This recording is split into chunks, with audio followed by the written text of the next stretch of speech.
द्वितीय मतदान अधिकारी P2 के कार्य। यदि आप हमारे चैनल पर नए हैं तो चैनल को सब्सक्राइब कर लीजिएगा। इलेक्शन से संबंधित समस्त जानकारियाँ आपको इस पर मिलती रहेंगी। द्वितीय मतदान अधिकारी मतदाता रजिस्टर 17A या 17 का इंचार्ज होता है। इसमें कैसे एंट्री करनी है इसकी विस्तार से व्याख्या हमने आगे की हुई है। इसके बाद हम दूसरा कार्य देखते हैं। इंक जो उसकी स्याही अमिट स्याही है, उस स्याही को किस प्रकार से लगाना है और कहाँ लगाना है, इसकी भी व्याख्या आपको पूरी विस्तार से यहाँ पर की जाएगी। तीसरा महत्वपूर्ण जो कार्य है वो है मतदाता पर्ची जारी करना। द्वितीय मतदान अधिकारी इन तीनों कार्यों का इंचार्ज होगा। देखिए, सबसे पहले हम देखते हैं 17A पर क्या क्या एंट्री करनी है। सबसे पहले आप क्रमांक संख्या 2-3 पन्नों को पहले डाल लें, 1 2 3 4 5 6 7। फिर इसके बाद वोटर लिस्ट में जो उसकी क्रमांक संख्या, जैसे ये देखिए वोटर लिस्ट है, इसकी ये क्रमांक संख्या दूसरे स्तंभ पर डालनी है। इस प्रकार से जब आप एंट्री करेंगे तो उसमें आप पहले स्तंभ पर 1 2 3 4 5 क्रमांक संख्या, दूसरे पर वोटर लिस्ट में जो वोटर की क्रमांक संख्या है, निर्वाचक नामावली में जो उसकी क्रमांक संख्या है, वो क्रमांक संख्या आपको लाइन से डालते जानी है। इसके बाद निर्वाचक के हस्ताक्षर लेने जो साक्षर व्यक्ति है उससे कहिए कि वो पूरा नाम लिखे, इनिशियल ना बनावे, पूरा नाम लिखे, और जो निरक्षर व्यक्ति है वो वहाँ पर अंगूठा लगाएगा। यदि साक्षर व्यक्ति हस्ताक्षर करने से मना करता है तो उसका भी आप अंगूठे के निशान यहाँ पर लीजिए। अंगूठे के निशान को किसी से प्रमाणित करने की आवश्यकता नहीं है। इसके बाद वो इपिक से वोट डालता है तो इपिक लिख दीजिए। और इपिक के अलावा यदि इन 12 साधनों का प्रयोग करता है जो मान्य पहचान पत्र हैं, अगर इनका प्रयोग करता है, जैसे पैन कार्ड, आधार कार्ड, ड्राइविंग लाइसेंस, भारतीय passport, MNREGA job card, photo युक्त पेंशन पहचान पत्र इत्यादि जो ये यहाँ पर दिखाए गए हैं, यदि इनका प्रयोग करता है तो इनका नाम लिखते हुए इनके लास्ट के 4 अंक आप इधर पर लिखेंगे।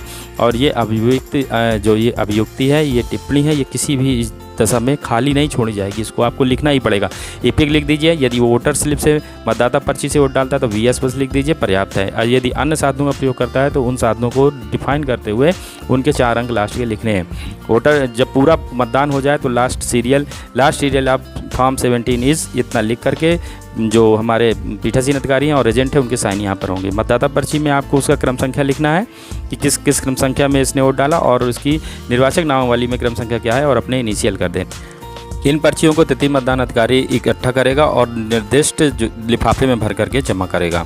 इसके बाद हम देखते हैं स्याही लगाना। एक महत्वपूर्ण कार्य है P2 का। इसको कैसे करें? सबसे पहले तो हमें अपनी अमिट स्याही की सुरक्षा करनी है, क्योंकि भीड़ भाड़ का काम रहता है। तो दिए गए कप पे आप इस प्रकार रख सकते हैं। मेरा तो कहना है कि आप इसमें मिट्टी लगा करके या बालू में इसको गपा कर रखें, जिससे धक्का लगने पर या जोर लगने पर ये गिरे नहीं, क्योंकि वोटर्स की भीड़ रहती है। और अपने साथ हमेशा कॉटन का कपड़ा रखें, और यदि किसी वोटर द्वारा हाथ गंदा है तो उस पर साफ़ कराएं। इसके बाद अमिट स्याही लगाएं। बहुत सारे वोटर जब वोट डालने आते हैं तो हाथों पर क्रीम तेल लगा के रखते हैं, मोम लगा करके रखते हैं, जिससे कि स्याही ना लगे, ज़्यादा देर टिक ना सके और वो पोंछ सकें। इस तरह से वो पोंछने का काम करते हैं। द्वितीय मतदान अधिकारी का ये कर्तव्य है कि पहले उसकी उंगली को देखें, और उस पर यदि कुछ ऐसी सामग्री लगी तो उसको जो कॉटन दिया गया है उस कॉटन से कपड़े से अच्छे से पोंछवावे। फिर इसके बाद उस पर इंक लगावे। इंक लगाने का सही तरीका क्या है कि आपको बाईं हाथ की तर्जनी उंगली पर त्वचा के साथ नाखून पर, जैसे चित्र में दिखाए अनुसार, इंक लगानी है।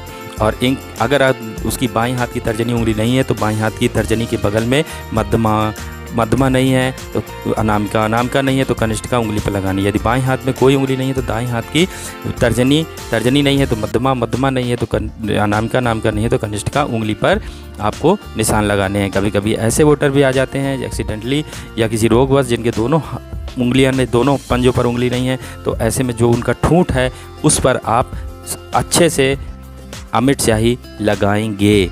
ये P2 का कार्य है। P2 स्याही का इंचार्ज है और ध्यान से P2 को इन चीज़ों का ध्यान रखना है और अमिट स्याही को लगाना है। और यह भी ध्यान देना है कि अमिट स्याही जब वोटर वोट डाल के जाए तो उसकी उंगली पर अमिट स्याही लगी हो, एक नज़र उसको वहाँ पर डालना है।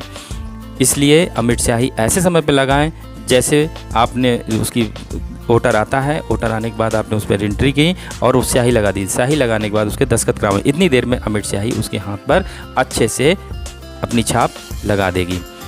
यदि वीडियो पसंद आया हो तो लाइक कमेंट जरूर करिए। कोई परेशानी हो तो कमेंट करिएगा। धन्यवाद।